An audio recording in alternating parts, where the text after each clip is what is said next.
নতুন রূপে ফিরল কথা। সম্পূর্ণ জানতে হলে ভিডিওতে একটি লাইক করে দেখতে থাকো। জমে উঠেছে কথা ধারাবাহিকের গল্প। কথা ধারাবাহিকের গল্পে যেটা দেখার জন্য দর্শকরা অপেক্ষা করছিল, এভি এবং কথার ভালোবাসা, সেটাই হতে চলেছে। অগ্নিভকে গুলি করতে যায় আমাদের প্রান্তিক, তখন কথা তার সামনে এসে দাঁড়ায় এবং সেই গুলিটা এসে লাগে কথার গায়ে এবং কথাকে তখন অগ্নি ধরে নেয়।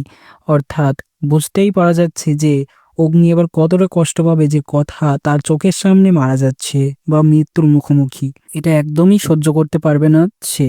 তার ফিলিংস আসবে কথার প্রতি যে কথাকে সে কতখানি ভালোবাসে, এবারই তো সেটা বোঝা যাবে। এইভাবে নায়িকা মারা যেতে পারে না।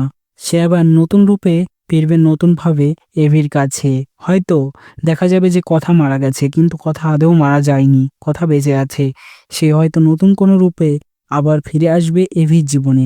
এভি তখন বেশ খুশি হয়ে যাবে। তো প্রিয় দর্শক বন্ধুরা, কথা আবার নতুন রূপে ফিরে আসলে কেমন লাগবে কমেন্টে জানিয়ে এখনই সাবস্ক্রাইব করে নাও আমাদের ইউটিউব চ্যানেল। ধন্যবাদ।